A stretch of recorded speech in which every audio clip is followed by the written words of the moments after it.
Yo, what's going on, guys? Welcome to my review of Star Wars Tales of the Jedi. This is a anthology series that follows these self-contained stories which follows different characters at different points in the Jedi's history. So to not get into too many spoilers here, because this is the spoiler-free section, let me just talk about some of the good stuff real quick, give some thoughts, and then I'll give a spoiler section. I think visually, it is a very nice show. I think the animation is nice. The characters look good. The character design is solid. I think it does a great job in that department. I think that the actual storylines told were well written, and I enjoyed them. I feel the interactions that characters had during them were believable. They were good. The interactions they had, they felt very real, especially in between Dooku and another person that I think it's in a trailer, but that Dooku has with someone else in the show. I'm not gonna say it just in case. But I thought their interactions were very organic, very real. It was nice to see that, and I thought it was a very sick storyline to see play out. With Ahsoka, her storyline throughout the show, that was alright.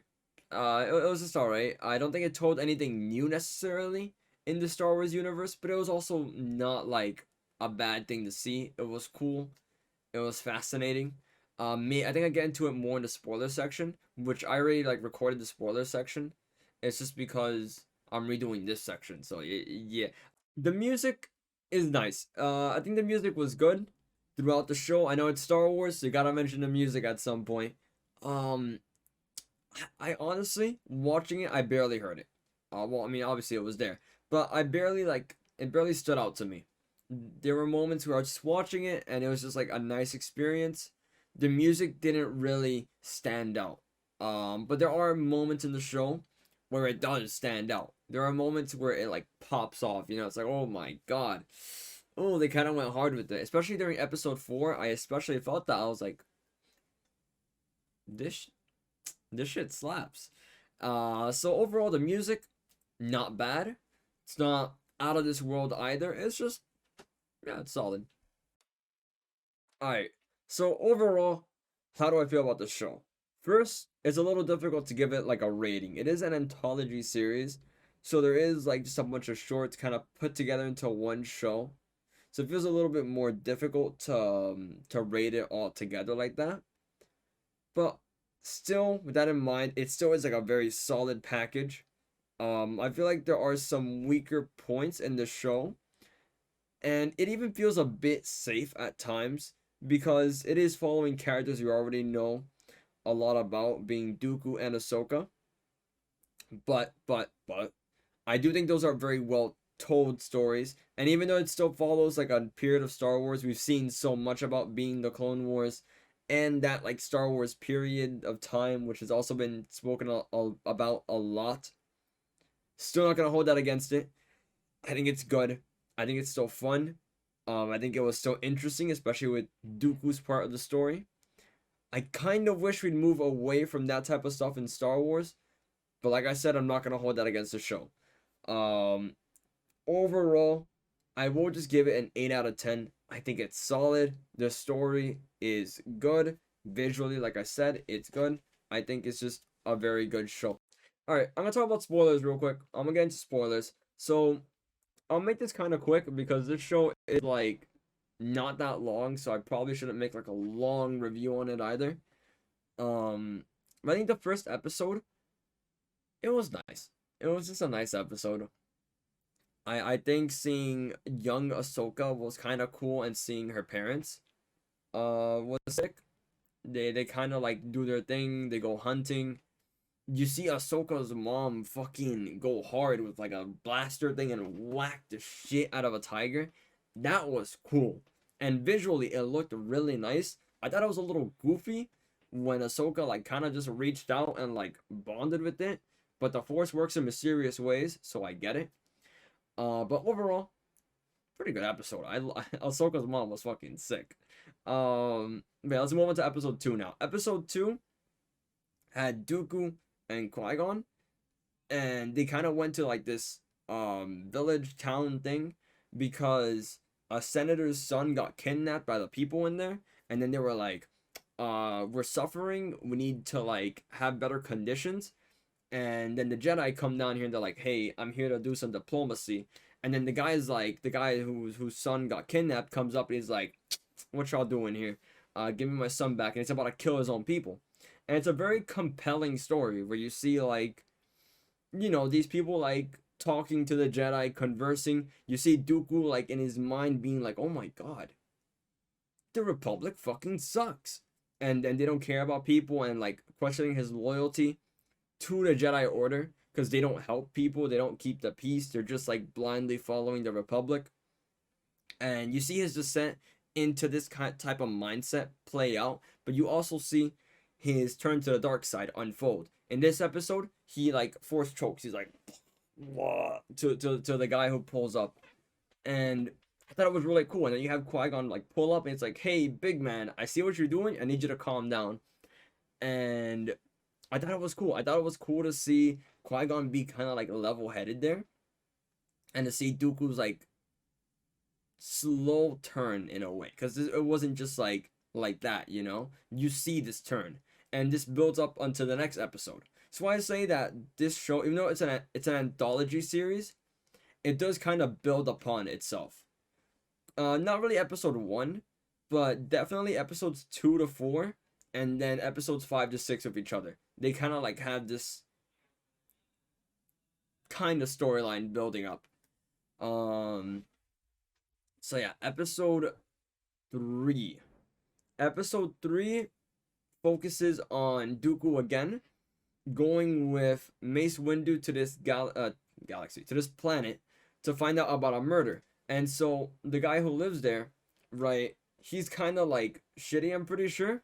So the guards planned on betraying him. They're like, hey, big man, you kind of suck. And they like, go out there to want change and shit. And they're gonna like destroy the government or whatever the fuck. I don't know. Or basically control the government by using their senator. And in the process, though, a Jedi is killed, so they're sent down there to just retrieve the body. And Dooku, of course, being who he is, does not trust, like what's happening here. They go check it out. They investigate. They find out, oh crap, we were betrayed. By the guards, and even the senator himself was betrayed. And that's like a twist. It's like, oh, the senator isn't evil, it's the guards, because he's a shitty person who doesn't care about his people. And you see this kind of unfold where it's like you see the Republic continuously failing the people, and these people are getting fed up, and the Jedi are kind of like put into these situations where either they can't do anything or they're just being killed for no reason. And Dooku is seeing this, and he's losing faith in the Jedi. And then this builds up to the moment where he like fully turns up in episode 4.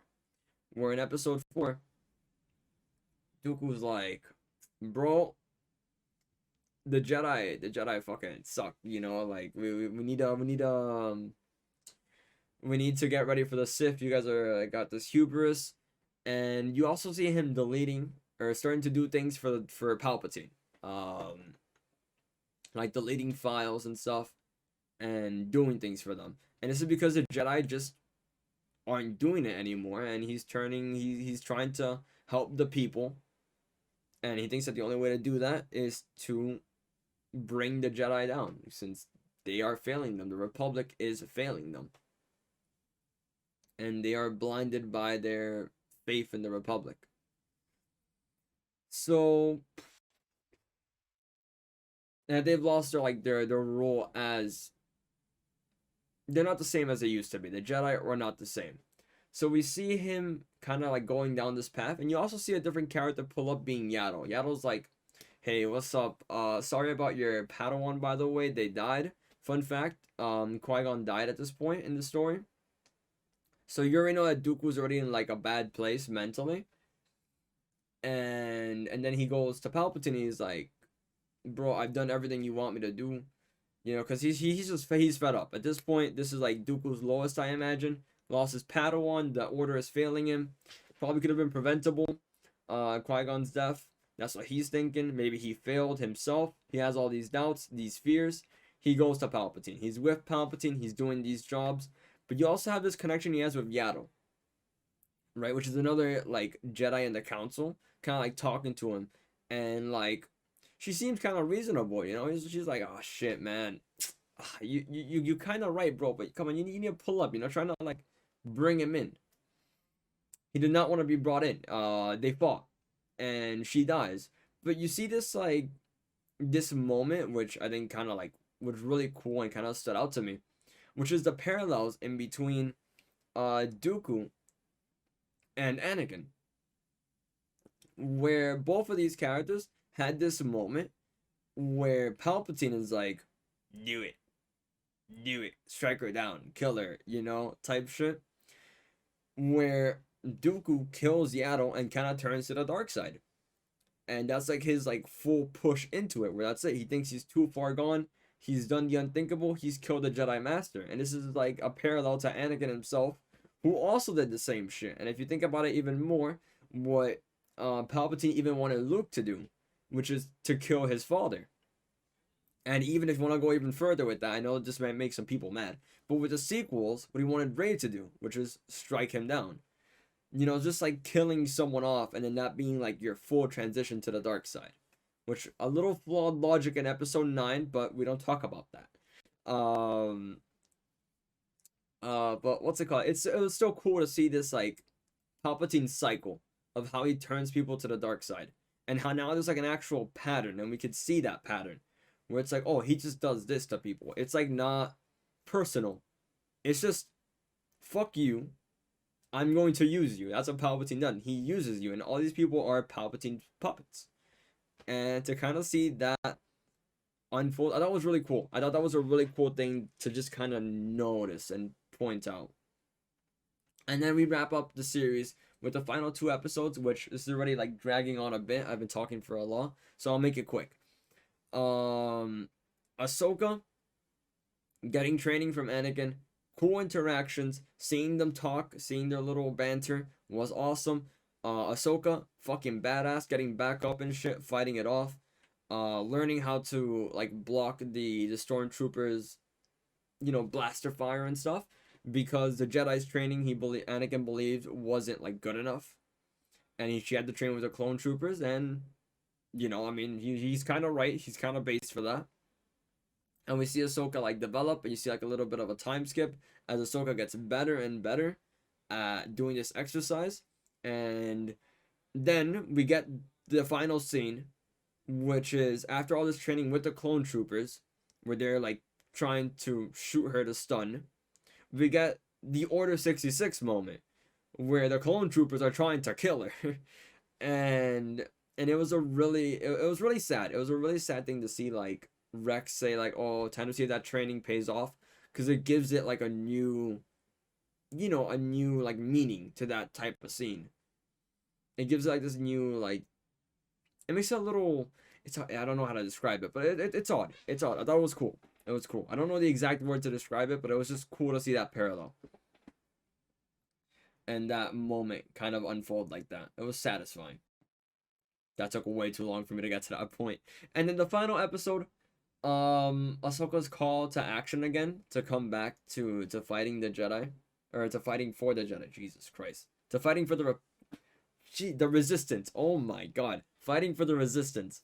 You see her call to action to coming back. I thought that was really sick. There's this character that shows up at the end of the episode. I thought he looked fucking sick. It like they just brought in Reaper from Overwatch and put him into Star Wars, and it worked. He was badass as fuck. But of course, he's an Inquisitor. Inquisitors are kind of weak, to be honest. They don't do anything. They just kind of exist to die. So Ahsoka just like 1v1s, you know, like he catches these fucking hands, and she just kills his ass. And I mean, that was also sick to see. That was also cool. But it was cool to see Ahsoka, like, what she did after Order 66, and how she got back into the Resistance and back into the fight. And the characters introduced in that episode were all right. Nothing too memorable to me. It's a story we've seen like again and again because we saw it in Kenobi and we saw it in Jedi Fallen Order. But it was still, interesting, I guess. I think creativity wise, that's even something I'd say. I think originality wise, maybe for the Star Wars universe, this wasn't as interesting because we'd seen it before, like this character arc. I think after Jedi Fallen Order, I was kind of sick of it. Like, oh, okay, all right, Jedi coming back to their line of like fighting for the Resistance. Okay, it's a little overdone in my opinion, but it wasn't like too bad either. It was just all right. It was good. She was badass as fuck. Her fight scene was sick as fuck. She's cool as fuck. Love Ahsoka. Like Dooku. Really good characters. I think this show did them justice. And this review is now 20 minutes long. I'm gonna wrap it up here. Overall, good show. Excited to see what Star Wars has next. I know that Andor is apparently good. I'm gonna be watching that soon. I haven't started yet. I'm gonna be reviewing it as well when I finish. Also, House of the Dragon review coming up. Not Star Wars, I know, but House of the Dragon review is gonna come up soon once I've watched it. I'm waiting on someone so I can actually go see it. But yeah, that's about it. I'm gonna wrap this up here. I think overall, if you haven't seen it, go watch it. It's short. Jeez, why am I saying that now? We're at the end. Guys, just have a good one. I'm done talking. Have a good one. Peace out. Go subscribe though. Yeah.